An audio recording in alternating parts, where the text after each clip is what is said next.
तो आ जाइए देखते हैं इस पावनमयी कथा की तरफ, जो ये कथा हम आप लोगों के समक्ष लेकर के चल रहे हैं। प्राचीन काल में जिला कासगंज मौजा लबेड़ में भोले बाबा की उत्पत्ति कैसे हुई, तो आइए देखते हैं।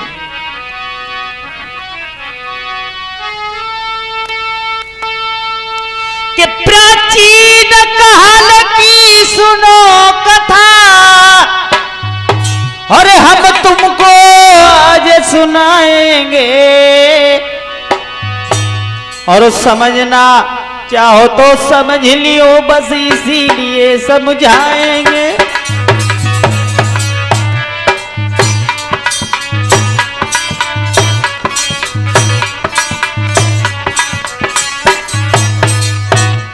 अरे समझना चाहो तो समझ लियो, बस इसीलिए समझाएंगे। होनी कैसे हो जाती है हम तुमको आज बताएंगे।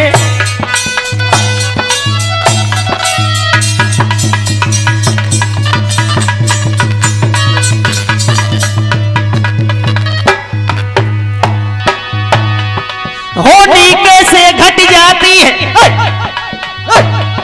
होनी कैसे घट जाती है हम तुमको आज बताएंगे।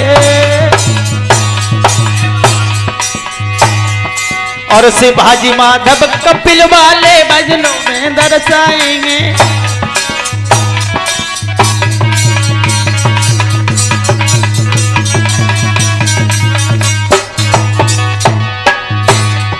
और शिवाजी माधव कपिल वाले और भजनों में समझाएंगे। अवनीश यादव स्टूडियो के द्वारा भी बतलाएंगे।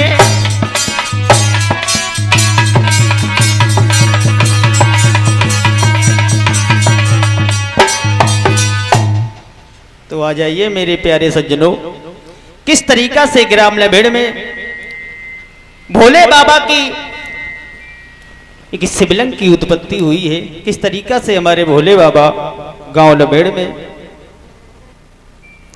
उत्पत्ति हुई है। तो देखते हैं, एक बार ऐसा हुआ जहां जंगल ही जंगल नजर आ रहे थे और कुछ भी नजर नहीं आ रहा था। बताया जाता है कि लबेड़ गांव की कथा है और तुमको रहे सुनाइए।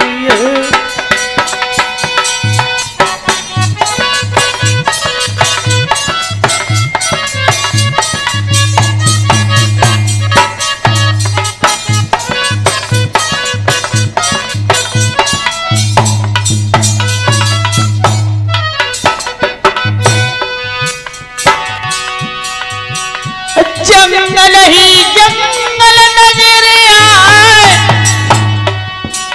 गाँव नजर नहीं आते हैं। और भालू चीता और शेर भेड़िया उस मन में लला दिखाते हैं।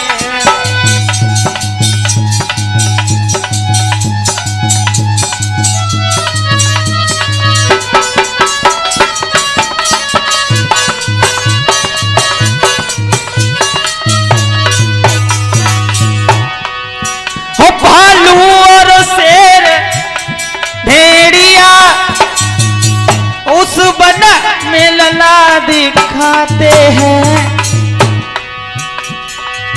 और बिहड़ उजाड़ निर्जन वन है, जा सावन बहुत भयानक है।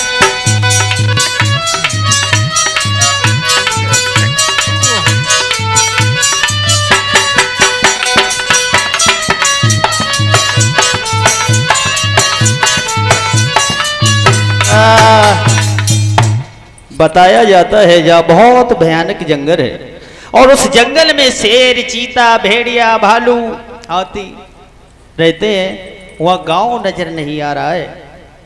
बताया जाता है कि किसी गांव से कुछ यदुवंशी वहां पर आ पहुंचे।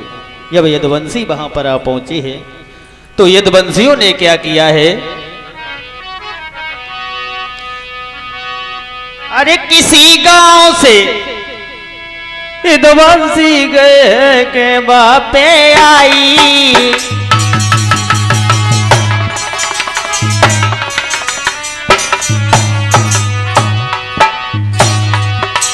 और काऊ गांव के यदुवंशी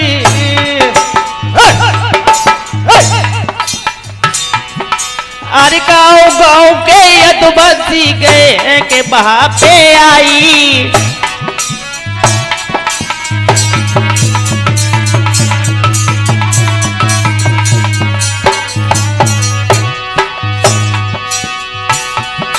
महाराज के यादव दिल में रहे हैं सोच, और इतनी सुंदर जगह रबड़ी के देखी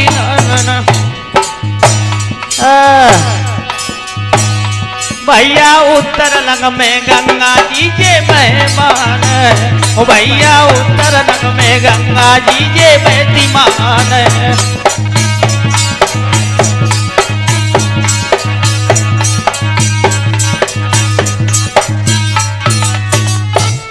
अरे गंगा जी लहराई ललाबा गंगा जी लहराए, और दक्षिण भवन मनो भोला को सुनो के ध्यान, या बतो याद दिल में करे विचार की सुंदर,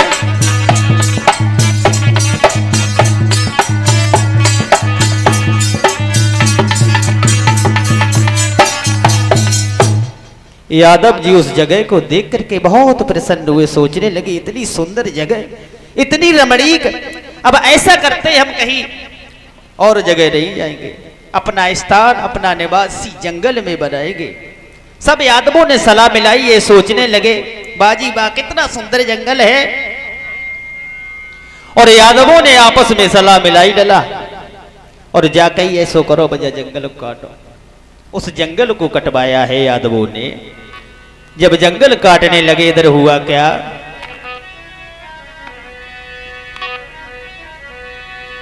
अरे तब सबने सलाह मिलाई,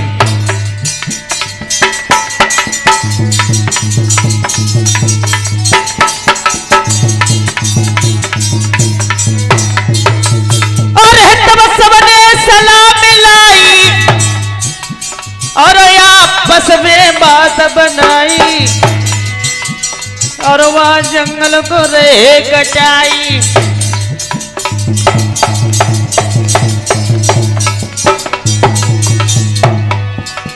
अरे वो जंगल को रे कटवाई, और याद दिल में रचाई।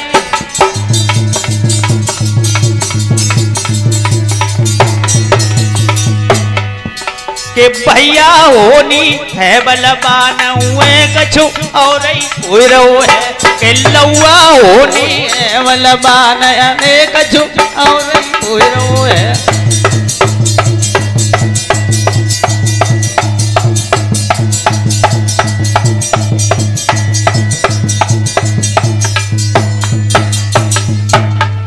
अरे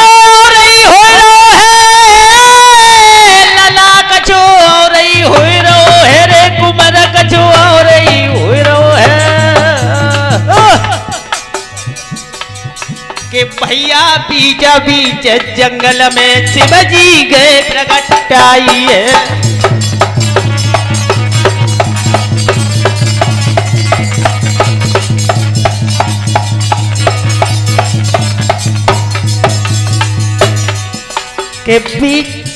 के बेटा बीचा बीच जंगल में शिवलिंग यादव ने देखी है।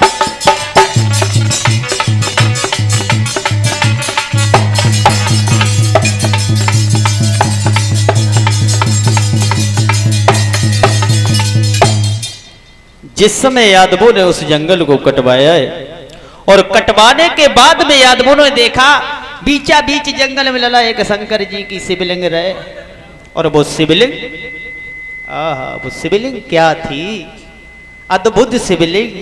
यादवों ने देखा, बड़े प्रसन्न हुए, सोचने लगे बाजी बाज तो हमारा भाग्य ही चमक गया। अरे हमारा तो जीवन ही पवित्र हो गया, साक्षात भगवान शिव के दर्शन हुए हैं मुझे। सोचने लगे ब्राह्मण वो यादव सब कि अब तो हम इनका स्थान बनाएंगे, सुंदर मंदिर बनवाएंगे। सोचने लगे, शिवलिंग को उठा करके दूसरी जगह रख दिया, एक सुंदर सा थान बना दिया छोटा सा, क्योंकि बेचारे दूसरे गांव से विपत के मारे हुए आए थे, तो भोले बाबा को देखकर बहुत खुश हुए। सोचने लगे भोले बाबा तुमने तो मेरा जीवन धन्य बना दिया। और यादव सब कहते हैं कि बाबा जी के पावन तुम्हारो है दरबार, और भोला रख लाज हमारी।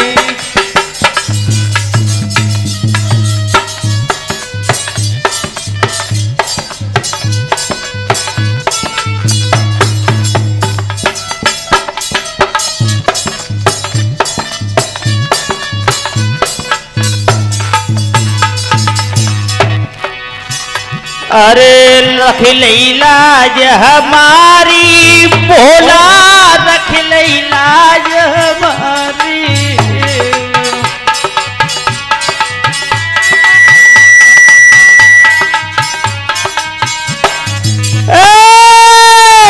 के पावन तेरो दरबार, भोला रख लाज हमारी।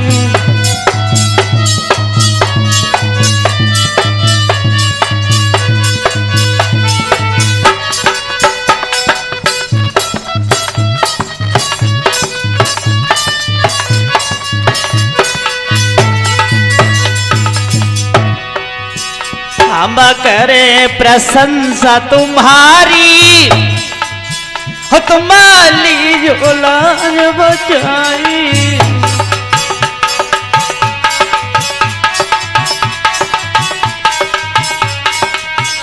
लला बल्लू, हम करे प्रशंसा तुम्हारी, हो तुम्हारी जो लाज बचाई। तेरे हाथ न करतार, भोला रखिए लाज हमारी।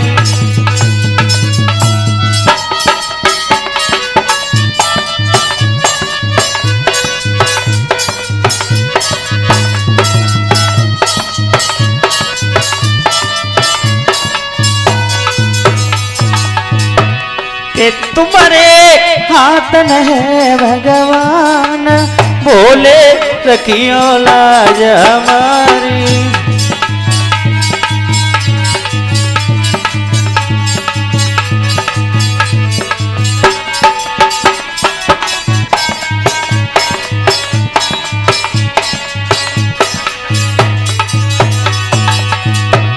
के भोला विनती बारंबार, शिवजी रख लो लाज हमारी।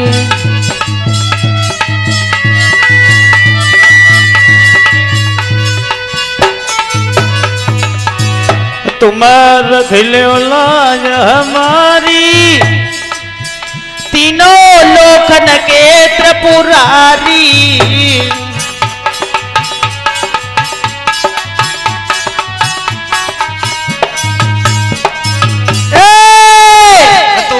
रख लो लाज हमारी, तीनों लोकन के त्रिपुरारी।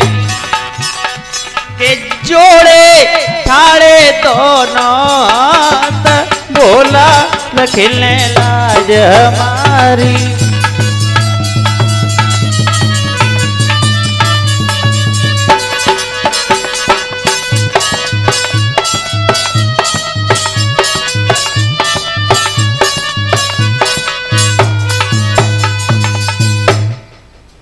इधर सभी यादव भोले बाबा की प्रशंसा करते हैं,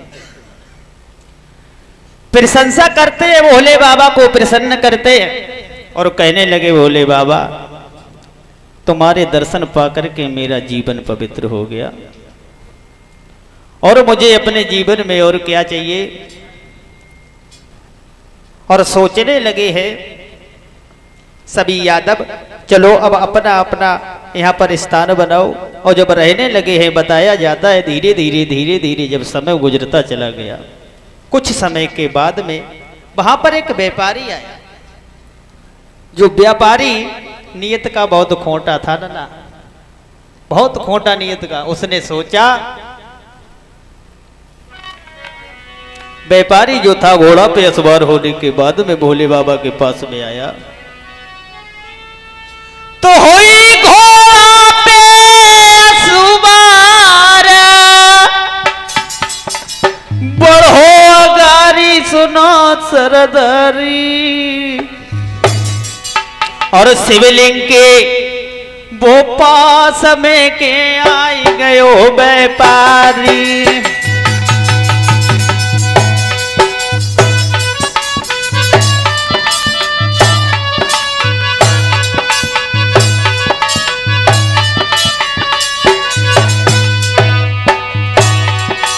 और शिवलिंग के है पास में के आई गयो व्यापारी।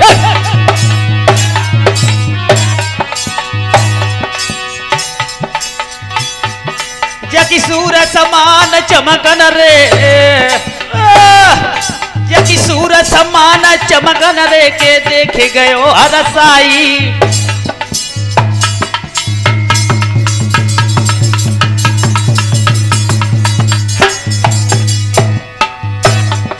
महाराज व्यापारी दिल में कर तो विचार, और इतनी सुंदर शिवलिंग जा मन में जो पहुंचे।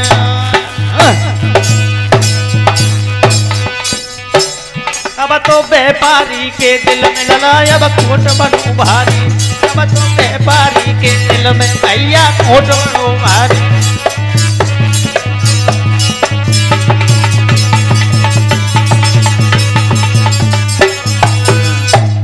उस व्यापारी ने सोचा, इतनी सुंदर शिवलिंग और इस जंगल में सूर्य के समान चमकती है।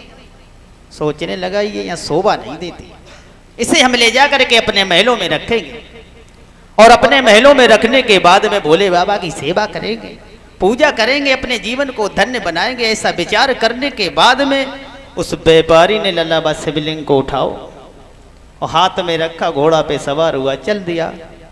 जब जाकर के वो व्यापारी अपने घर पहुंचा है, और अपने घर पे जाने के बाद में व्यापारी ने क्या किया,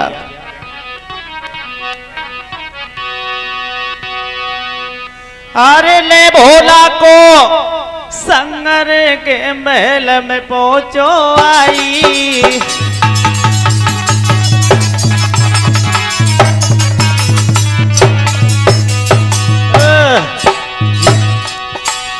अरे ले भोला को संग में, अरे ले भोला को संग में आए महल में पहुंचो आई।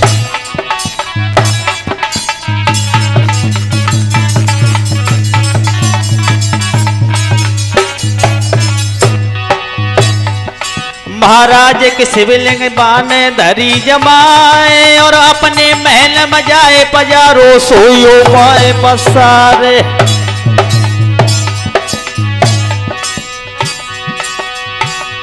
भैया हो नहार बलवान बुद्धि को चक्कर मारी है, बेटा हो नहार बलवान बुद्धि को चक्कर मारी है।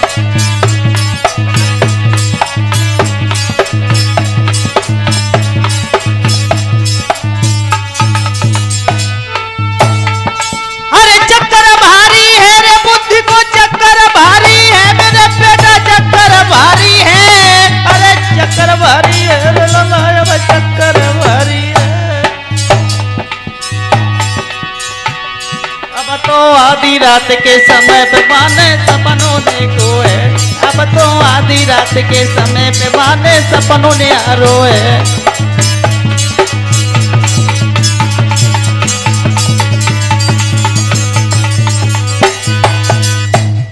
व्यापारी जब सोने लगा है महलों में, तो क्या देखा, आधी रात्रि के समय पे भोले बाबा आए हैं सपने में, और व्यापारी से बोले हैं, बेटा तुम जहां से ये शिवलिंग लेकर के आए हो वहीं पर पहुंचा दो, अन्यथा तुम्हारा सारा परिवार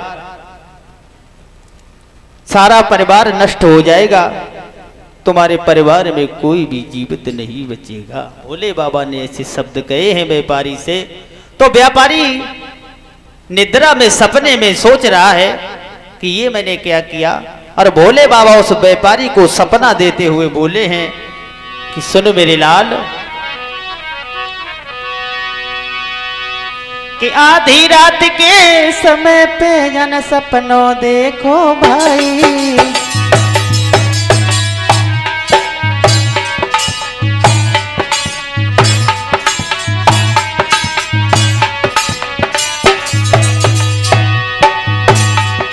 महाराज के सपने में भोला देखे हैं और ठाड़े सम्मुख त्रिपुरारी अब बचन सुनाए,